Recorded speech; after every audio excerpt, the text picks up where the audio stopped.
Are you looking for book recommendations? Or are you a fantasy reader who freezes when people ask you for book recommendations? Because how do you recommend Fourth Wing to an older or younger family member?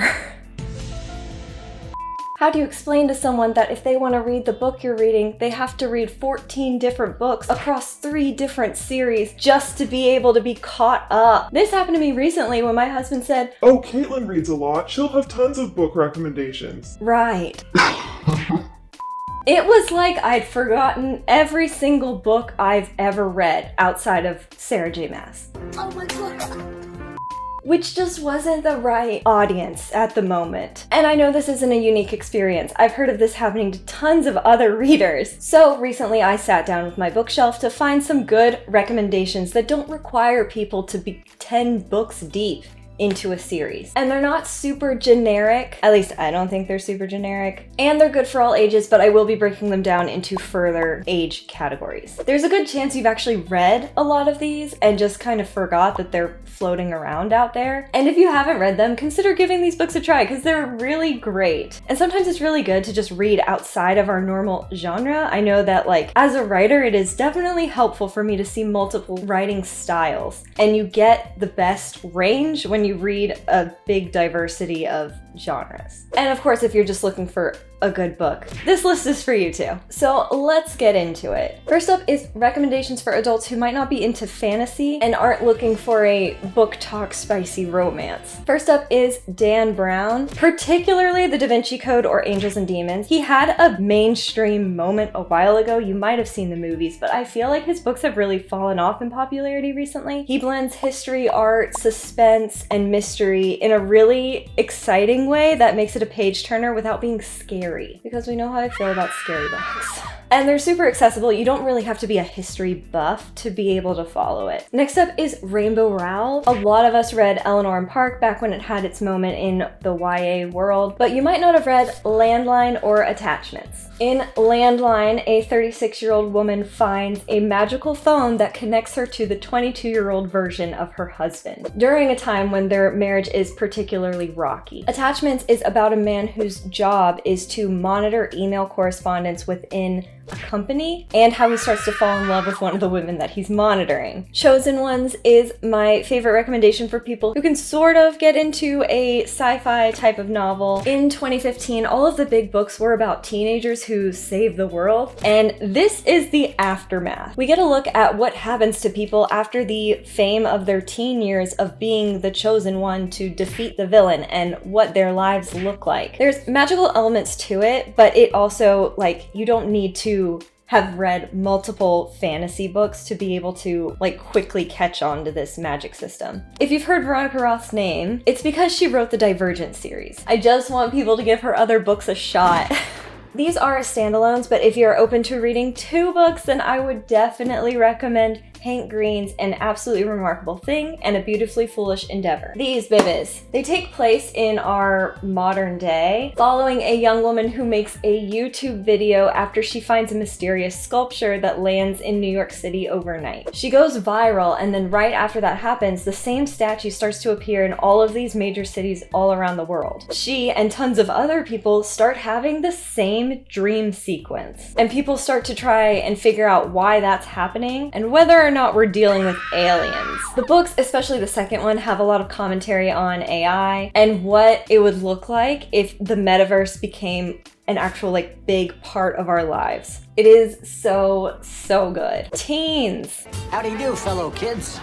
the Scythe trilogy. I'd say it's perfect for everyone. You follow a dystopian society where AI has sort of become our government/god, but humanity is still in charge of death and population growth. Scythes are designated killers because that job has become necessary since we've beaten death and immortality is possible. It explores themes of power, morality, ethics, and stuff in a world where death doesn't occur naturally, and you can't try to become a Scythe. You have to be chosen. And in this trilogy, we follow 2 young people who have been chosen to become Scythes, and what happens when they try to uproot the overall structure of the Scythedom. It's really thought-provoking, and it is so well written. It's probably my go-to recommendation after The Hunger Games, but I feel like everyone knows that they should read The Hunger Games, so Scythe. For something a little more cutesy, I would go with the Rebel Belle trilogy. This southern teenage girl accidentally gets magical powers that force her to protect her enemy and academic rival. They're a little girly, as you can see by the covers, so keep that in mind depending on who you're recommending them to, and if they would enjoy a world where, you know, there's cotillion and prom and stuff like that. Or I would recommend the Lunar Chronicles. I feel like these are on a lot of people's TBRs and they never got to them, and they're so worth it. I put it off for years because there's 4 books and then 2 like kind of thick novellas, but they are fairy tale retellings with some of the most memorable characters I've ever read. It's like if you met all of these princesses in the future and in space.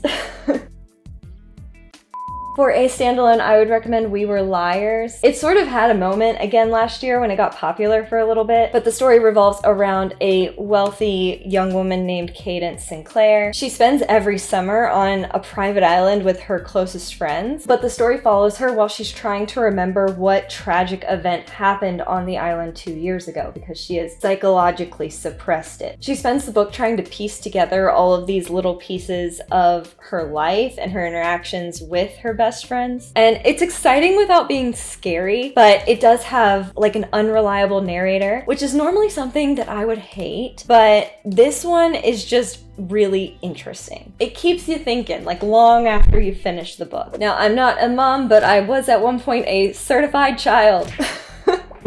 And I feel like the books that I read when I was little had a big part in why I like reading so much now. So for little kids, I would recommend Angelina Ballerina. She is a mouse who is also a ballerina, and it's so cute and the illustrations are really beautiful. For beginner chapter books, another mouse main character, Geronimo Stilton. I feel like these books are so great for new readers, like they can finally kind of follow along the words themselves because the way the words and the fonts are. So like in the paragraph, maybe they say the word cheese and it looks like cheese is made out of cheese, if that makes sense.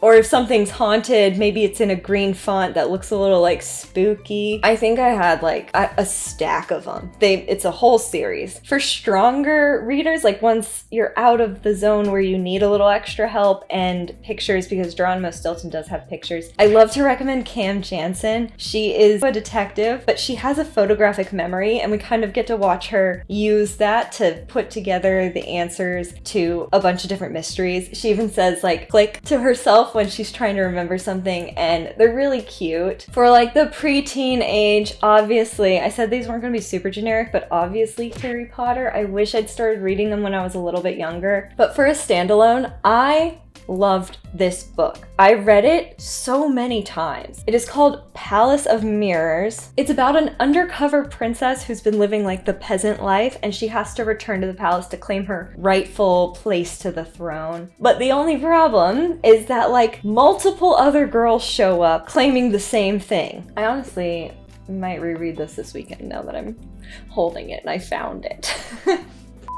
Those are all of my recommendations. Have you heard of these? Have you read them all? What are your go-to book recommendations? Please let me know in the comments. Please like this video if you liked it. Click subscribe if you want to talk about more book stuff. My name's Caitlin. Thanks for watching. Bye!